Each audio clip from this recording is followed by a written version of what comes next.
Assalamualaikum warahmatullahi wabarakatuh. Bertemu lagi dengan saya, Herman Zambek. Kali ini saya akan membahas tentang jin. Banyak orang ketika berbicara tentang jin, pasti imajinasinya berpikir bahwa jin itu makhluk halus. Ya, benar. Itu juga tidak salah. Hanya permasalahannya, jin ini berasal dari bahasa Arab yang artinya adalah tersembunyi. Tersembunyi dan halus. Sebetulnya apa sih yang tersembunyi?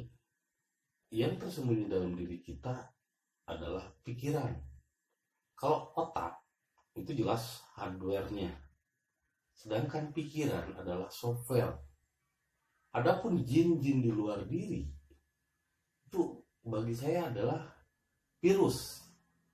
Taruhlah ini adalah software.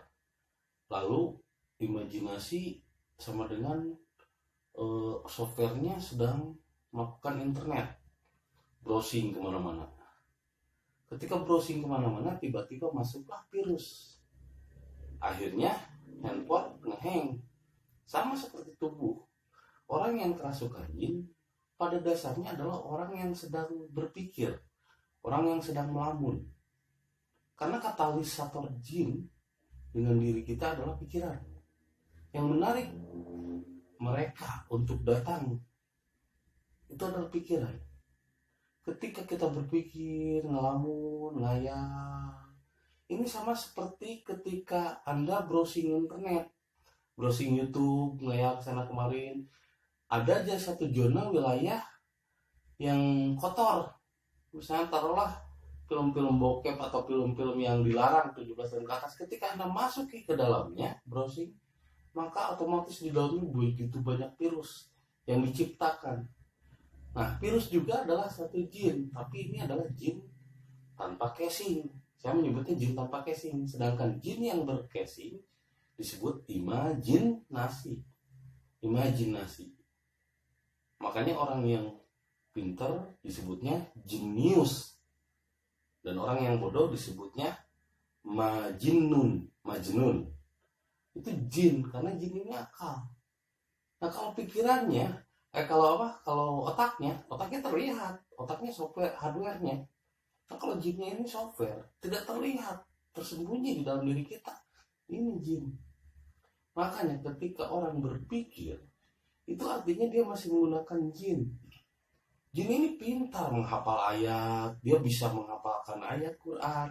Bahkan katanya di dalam surat Al-Jin, jin ini mereka juga ada yang hafal Quran.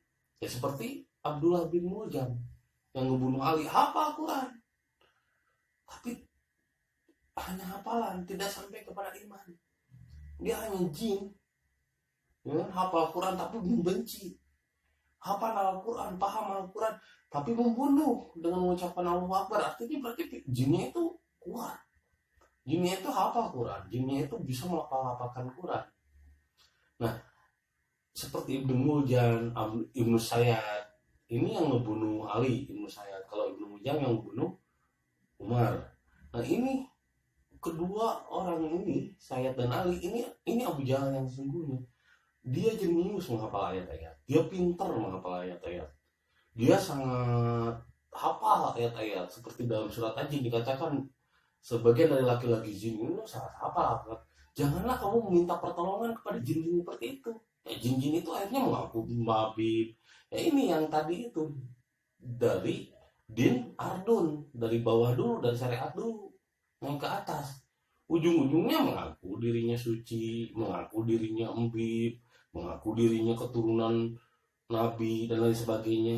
Ujung-ujungnya mengkultuskan dirinya sendiri, dan begonya masih banyak orang-orang yang meminta pertolongan sama jin-jin itu. Itu saya mengatakan itu bukan manusia, belum manusia, karena dia masih menggunakan pikiran. Imannya kepada Allah itu pakai pikiran. Imannya itu dimanage oleh pikiran. Saya menyebutnya itu jin. Makanya di ayatnya jin itu hafal Quran, mendengar Quran. Tapi karena pikiran ini senyawanya api, panas, pikiran ini selalu merasa dirinya paling pintar. Makanya kenapa kita harus kembali ke rasa? Ngajinya makrifat, ngajinya hakikat itu rasa. Karena di rasa ini adalah kita diajari untuk jadi pintar merasa. Jadi ada tetangganya yang sakit ditengok, ada tetangga yang meninggal dilayat, kita ngelayat belasungkawa, ada yang butuh bantuan kita bantu. Itu pintar merasa. Tapi jin ini selalu merasa pintar, selalu merasa dirinya pintar. Ada orang yang tidak sejalan dengannya, wow sesat ini, kafir ini, selalu ada kafir di dalam otaknya. Makanya kenapa jin itu digambarkan segitiga ke atas?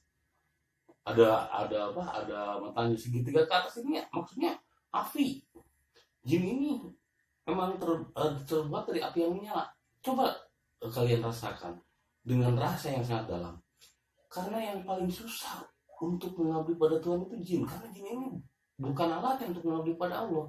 Walaupun Allah menciptakan di ayatnya, "Wa khalaqtul jinna wal insa illa liya'budun." Aku ciptakan jin, akal, dan insan ini lebih ke rasa, akal dan rasa.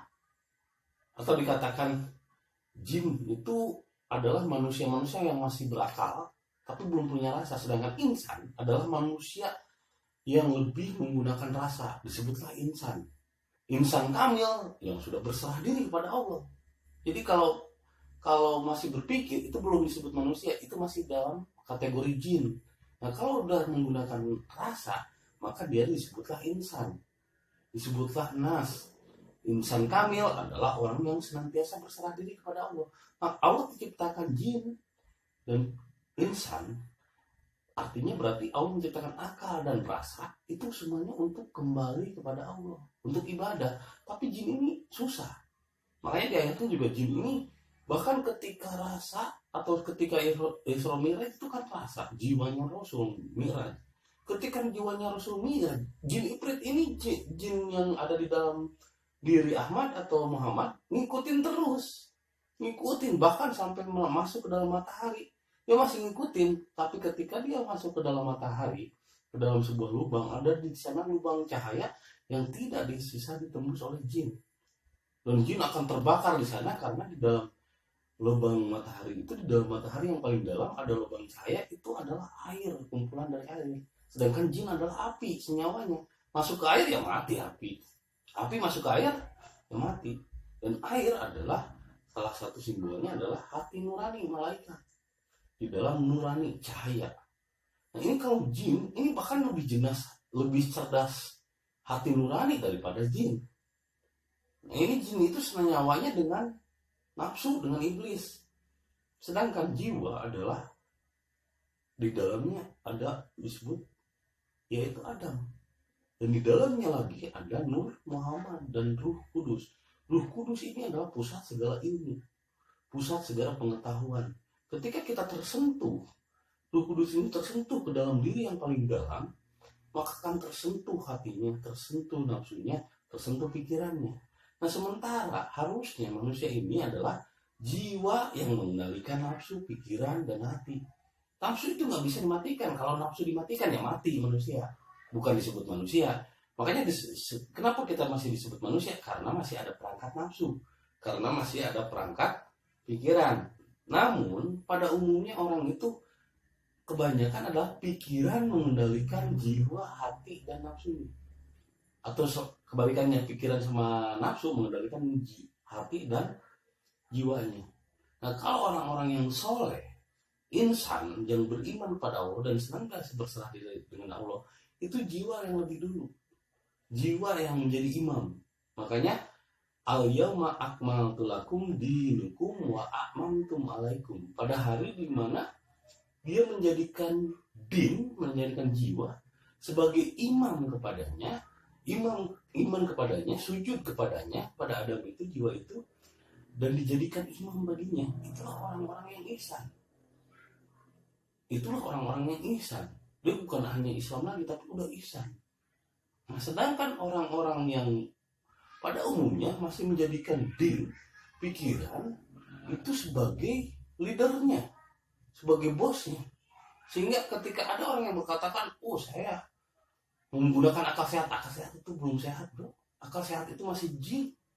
Yang hebat itu adalah rasa. Akal itu masih dipengaruhi jin. Makanya Rasul pernah mengatakan, kalau disebut pintar, iblis itu lebih pintar. Karena iblis itu atau nafsu bisa mengendalikan pikiran. Iblis itu lebih pintar. Iblis bisa menipu. Jadi kalau disebut cerdas, oh saya memilih si A atau si B, calon pasangan si A. Kenapa? Karena pilihan saya cerdas. Kecerdasan itu masih bisa ditipu. Kepintaran itu masih bisa dipenterin. Tapi kalau rasa nggak bisa dibohongin. Rasa nggak bisa dibohongin, kecuali rasanya sudah dipinteri, sudah dibohongi oleh akal, udah ditutupin oleh akal. Karena akalnya ini lebih dominan, karena pikirannya ini lebih dominan. Rata-rata orang yang terkena hasud, orang yang terkena fitnah adalah orang yang mengedepankan pikiran dibanding rasa. Rata-rata orang yang kerasukan jin yang di luar diri, yang software, yang tidak punya casing lagi, saya menyebutnya virus, jin di luar diri. Rata-rata orang yang kemasukan virus, ngeheng otaknya, dan mudah kemasukan virus-virus jahat, trojan atau seperti apa virus-virus kayak gitu, itu rata-rata orang yang banyak berpikir, orang yang sering ngelamun, orang yang sering menghayal, berimajinasi kemana-mana. Itu kan internet juga begitu, handphone, Android, laptop, ketika kita banyak browsing kemana-mana, masuklah virus dan merusak jaringan yang ada di handphone atau di laptop. Karena apa? Karena masuk virus. Itu kan software. Nah dulu nggak bisa, Rasul dulu jelaskan tentang seperti ini jin itu. Gini, karena dulu mungkin tidak ada perbandingan dengan teknologi. Kalau sekarang gampang sebetulnya untuk menerjemahkan tentang jin. Jin ini software, jin ini tidak terlihat. Makhluk halus, ya halus. Pikiran kan makhluk halus. Terus kan jin-jin di luar diri, saya menyebutnya jin di luar diri itu virus, daya rendah di luar diri kita dan di dalam diri kita, yaitu benda, tumbuhan, hewan, dan jasmani. Makanya ketika mati, kalau orang dominan dengan pikiran, dia reinkarnasi balik lagi ke batu, balik lagi ke tumbuhan, balik lagi ke hewan, balik lagi ke manusia, reinkarnasi. Karena apa? Di dalam Quran pun ada reinkarnasi di surat Al-Kahfi, ya, tentang Ashabul Kahfi itu. Orang yang meninggal dalam gua terus bangun lagi setelah 309 tahun, terus dia membawa koin, koinnya nggak laku karena udah ratusan tahun yang lalu. Dia bukan berarti hidup lagi atau dihidupkan lagi, tapi yang hidupnya itu jiwanya lagi, dia mengingat lagi masa lalunya. Itu reinkarnasi. Karena kalau secara tubuh nggak mungkin tubuh bertahan sampai ratusan tahun. Otomatis ini hubungannya adalah jiwa yang belum selesai dengan dirinya. Orang-orang yang banyak berpikir, akhirnya jiwanya belum selesai dengan dirinya sendiri. Akhirnya ketika dia mati, ya reinkarnasi ke tempat lain. Yang akhirnya nanti mencari tubuh-tubuh yang sesuai dengan karakter dirinya. Tubuh-tubuh yang nanti wadah-wadah yang sesuai dengan karakter ketika jiwanya hidup. Kita dominan apa? Misalnya di benda, ya ke benda lagi. Kita dominan di tumbuhan, di daya tumbuhan, ya ke tumbuhan. Kita dominan di sifat-sifat hewan. Ya ketika meninggal, ruhnya itu tidak kembali kepada Allah, tapi menjadi anjing misalnya, menjadi monyet. Monyetnya ditembak lagi sama manusia, udah mati. Ini yang saya sebutkan antara surga dan neraka. Tadi sebelumnya saya sebutkan, surga neraka ada di dalam diri kita. Namun setelah meninggal memang ada surga neraka. Apa yang disebut surga dan neraka setelah meninggal? Ketika kita mati, ruh kita masih di dunia. Bahkan kita jadi reinkarnasi, jadi monyet, jadi batu, jadi tumbuhan, ke pohon beringin misalnya. Itu berarti kita tidak kembali pada Allah, tidak sempurna. Berarti kita di neraka, di dunia ini. Tidak disiksa ini, itu tidak. Manusia disiksa, manusia neraka oleh karakternya sendiri. Manusia tersiksa di neraka oleh kelakuannya sendiri, bukan oleh Allah. Tidak secuil pun Allah itu menganiaya. Bahkan tidak sebesar biji jarak pun Allah itu menganiaya manusia. Jadi ketika manusia mati terus tiba-tiba dia menjadi tumbuhan, jadi beringinnya ditebang sama manusia lagi. Itu akibat perbuatannya sendiri, bukan akibat Allah mengajab atau menyiksa seseorang. Tidak. Manusia masuk neraka, manusia masuk itu. Jadi Allah itu Maha Rahman dan Rahim. Jadi masuk nerakanya pun bukan berarti begini begitu disiksa, bukan, tapi disiksa oleh hasil dari perbuatannya sendiri. Maka takutlah sama dosamu sendiri. Takutlah sama dirimu sendiri. Jangan takut sama Allah. Memangnya Allah iblis? Memangnya Allah menyeramkan?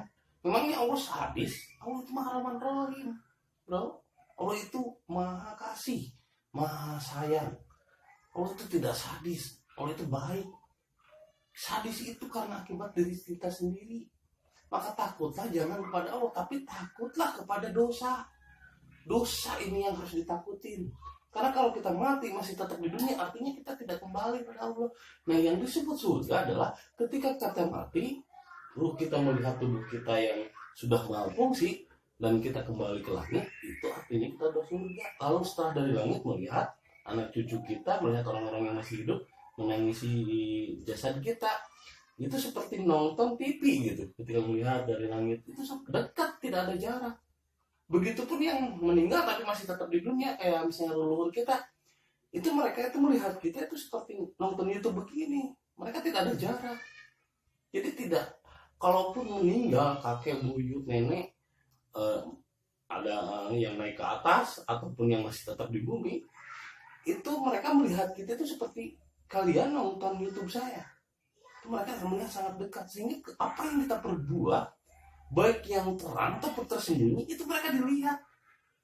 Yang meninggal saja ruh yang melihat, apalagi Allah maha melihat, karena Allah meliputi seluruh ciptanya. Ahad, satu kesatuan antara Allah dengan yang diciptakannya. Jadi jelas yang namanya jin ini bukan dalam imajinasi kita. Tiba-tiba misalnya kayak film cerita Aladin, ada apa? Ada lampu, tiba-tiba digosok lampu. Dalam ceritanya kan Aladin digosok lampu, keluar jinnya. Terus Aladin minta pertolongan, jin, tolong bikinin istana. Nah, padahal lampu yang dimaksud simbol bahwa dia menemukan lampu yang sudah kusam, yang sudah berdebu, yang tidak terurus di dalam sebuah gua. Itu pikiran, otak. Jadi lampu ini otak. Nah, ketika Aladin memohon permohonan, digosok otaknya, belajar dia bagaimana caranya membuat istana. Digosok terus, akhirnya keluar jinnya, keluar kecerdasannya, jenius. Kan otomatis kalau mau bikin bangunan, bikin istana, itu harus cerdas, harus pakai arsitek, harus pakai pikiran. Dibangunlah istana, jadilah istana. Simsalabim di sini bukan langsung jadi, tapi pakai proses simsalabim. Atau ida aroda saya ayakullahu kun payakun. Kalau Allah menghendaki sesuatu jadi maka jadilah, bukan sulap. Jadi maka jadilah. Payakun di sini adalah proses. Jadi segala sesuatu butuh proses. Jadi simsalabim bukan berarti langsung jadi, bukan, proses karena pikirannya digosok lampunya itu ya otaknya, digosok kepalanya. Gimana nih caranya bikin istana, kata Aladin. Dia dibuatin lah istana. Dia manggil arsitek, dia sendiri gambar. Setelah gambar jadilah istana.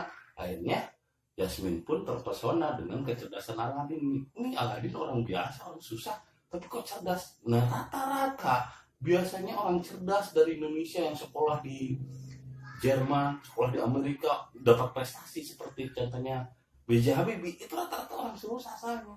Karena kesusahannya itulah dia terpaksa, dan akhirnya kesusahannya itu, kondisinya itu memaksa dia untuk berpikir, untuk terus menggosok lampu Aladinnya, untuk terus menggosok pikirannya, belajar, dan akhirnya jinnya itu hebat, mampu mewujudkan segala apapun yang dikehendaki tuannya. Kata tuannya, jin, tolong bikinin pesawat. Akhirnya dia mampu menciptakan sayap paling Habibie itu adalah disebut Mr. Wing. Dia mampu menciptakan aerodinamis sayap. Dia bukan mencipta pesawat itu udah ada dari zaman dulu. Nah, Habibie ini mampu menciptakan sayap, akselerasi, kedinamisan sayap dan aerodinamis sayap. Makanya di luar negeri Habibie disebutnya Profesor Mr. Wing, profesor pencipta sayap. Nah, ini karena apa? Karena dia punya lampu ajaib di dalam otaknya yang selalu dia gosok. Maka keluarlah jinnya yang hebat. Saya siap melaksanakan tugas Anda, Mr. Habibie. Habibie nyuruh, saya pengen begini. Terciptalah sesuatu yang baru. Dihormatilah dia. Itu pakai akal, pakai pikiran. Untuk dunia baru pakai pikiran. Nah, untuk akhirat dia puasa, Dia puasa kan dia melemahkan pikiran, melemahkan tubuh, melemahkan hati agar jiwa lebih kuat. Makanya kenapa puasa itu untuk orang yang bertakwa. Takwa ini tuh kawiyun. Kawiyun ini artinya kuat. Jadi melemahkan tubuh, melemahkan pikiran, menguatkan jiwa. Itu fungsi puasa. Sama ketika misalnya kita berserah diri, itu tujuannya melemahkan pikiran, hati, dan nafsu diserahkan. Hanya Allah yang menyerahkannya. Taruhlah seperti jiwa ini seperti air yang bening. Dimasukkan kopi, akal, jin. Dimasukkan air, gula, malaikat misalnya. Dimasukkan yang lain misalnya krimer. Dikocek ketika membentuk misalnya satu gelas kopi dengan krimer, ketika terbentuk itu warnanya coklat, apakah bisa balik lagi menjadi murni dengan sendirinya? Tidak bisa. Kalau udah menyatu, gulanya nggak kelihatan tapi dirasain ada manisnya, kopinya nggak kelihatan tapi dirasain ada rasa kopinya. Ini ketika membentuk kopi 3 in 1, warna coklat, itu nggak ada, kopi ini nggak bisa kembali lagi ke jernih. Lalu siapa yang bisa mengembalikan kejernihan jiwa kita? Ya diserahkan sama Allah, biarkan Allah yang membersihkan. Jadi ketika misalnya taruh air yang tadinya air jernih berubah menjadi air kopi, kita udah larut nih, udah tercampur oleh dosa pikiran, dosa hati, dosa nafsu. Kita udah tercampur dengan berbagai dosa nih, 3 in 1, 3 dalam 1. Itu kita nggak bisa mengubah diri kita dengan pikiran, oh saya harus berubah, saya harus begini, pakai disiplin ini, pakai disiplin ilmu ini. Itu sama dengan memadamkan api dengan bensin atau memadamkan api dengan tenar. Nggak ngaruh. Tapi kalau kita serahkan sama Allah, makanya Islam berserah diri kepada Allah, itu biarkan Allah yang mengubah. Nah ini mengubah pikiran kita, mengubah hati kita. Jadi jin, iblis itu tidak salah. Hanya permasalahannya apakah mereka yang mengendalikan kita atau kita yang mengendalikan mereka. Nah, Sulaiman hebatnya jiwanya mampu mengendalikan jin, makanya jin tunduk. Wah, ini jin bisa dipakai oleh Sulaiman untuk membangun istana. Jin para arsitek, jin itu. Dan ada pun seperti misalnya yang percaya bahwa ada makhluk lain di luar kita, di luar bumi. Iya benar. Karena ketika Allah menciptakan planet-planet itu nggak mubazir, setiap planet ada penghuninya. Bahkan di ayat-ayatnya setiap ardun, setiap planet yang diciptakan Allah itu memiliki penjaga-penjaga. Di planet misalnya Jupiter ada penjaganya, di planet Mars ada penjaganya. Bahkan akhir-akhir ini ditemukan foto satelit NASA yang memperlihatkan bahwa di Mars memang ada kehidupan, ada kota, ada bekas-bekas kehidupan. Menunjukkan bahwa setiap planet itu ada penjaganya walaupun mungkin berbeda tubuhnya dengan kita. Kalau kalian menonton film Avatar The Movie yang manusia berekspansi ke planet alien biru, itu seperti itu memang masih baru imajinasi, tapi itu benar. Itu pengalaman dari orang spiritual yang pernah pergi ke planet itu lalu menyaksikan di alam malam itu dengan jiwanya. Menyaksikan di alam malam itu, di planet itu ada manusia-manusia juga seperti kita yang tubuhnya gede, ada yang tubuhnya kerdil dan lain sebagainya, warnanya hijau, biru dan lain sebagainya. Jadi bukan hanya kita yang diciptakan di dunia ini, namun mereka disebutlah alien. Ketika mereka datang ke sini memakai kendaraan UFO, disebutlah kita alien.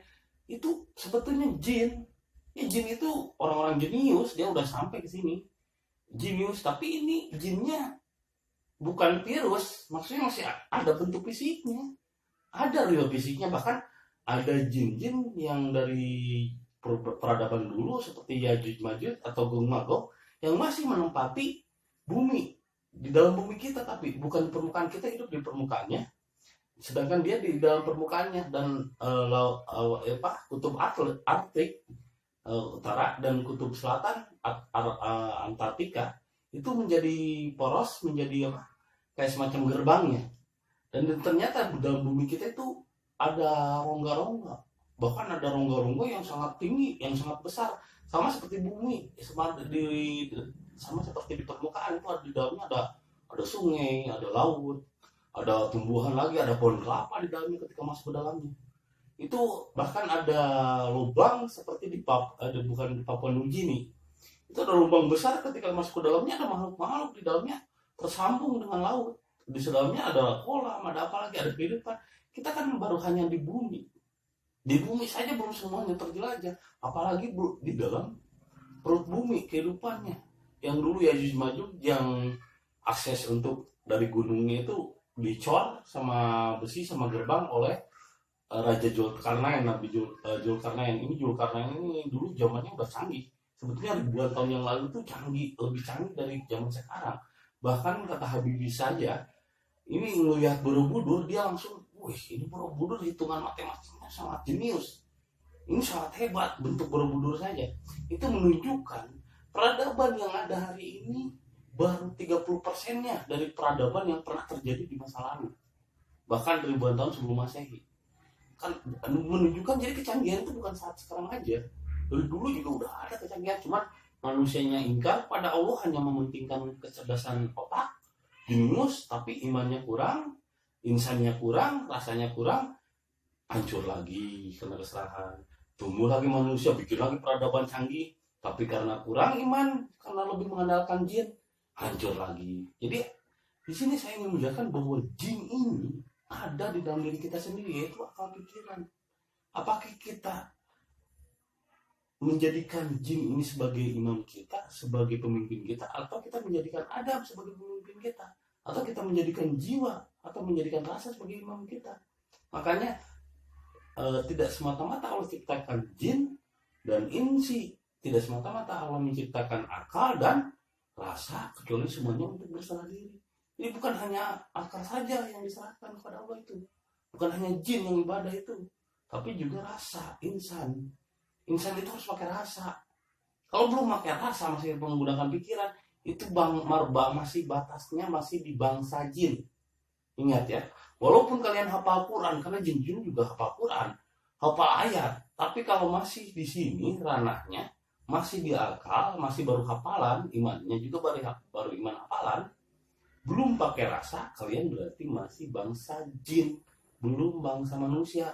Karena bangsa manusia itu menggunakan rasa, menggunakan rasa. Wa ma khalaqal jinna wal insi illa liya'budun.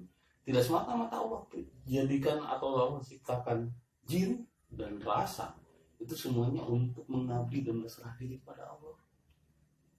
Ya, itu saja yang ingin saya sampaikan. Mudah-mudahan apa yang saya sampaikan kali ini tentang jin bisa dipahami dan bisa diaplikasikan dalam kehidupan kita, bahwa jin itu sebetulnya bukan apa-apa yang disebut mistis ini itu, tapi akal pikiran sendiri. Dan yang di luar kita adalah jin virus yang sudah tidak memiliki lagi software. Nah, kita kalau berserah diri kepada Allah, maka tidak akan lagi ada di dunia. Tapi kalau misalnya kita masih berat dengan daya-daya kehidupan duniawi ini, maka kita pun akan menjadi virus itu, menjadi jin yang tanpa software, tanpa raga. Jadilah virus seperti mereka yang tidak kembali pada Allah dan menggoda lagi manusia. Allahu a'lam bishawab. Semoga kita termasuk orang-orang yang dilindungi Allah Subhanahu wa taala untuk kembali kepadanya. Innalillahi wa inna ilaihi rajiun. Hanya kepada Allah-Nya kita kembali. Bismillah. Assalamualaikum warahmatullahi wabarakatuh. Terima kasih. Dengan saya Herman Jam.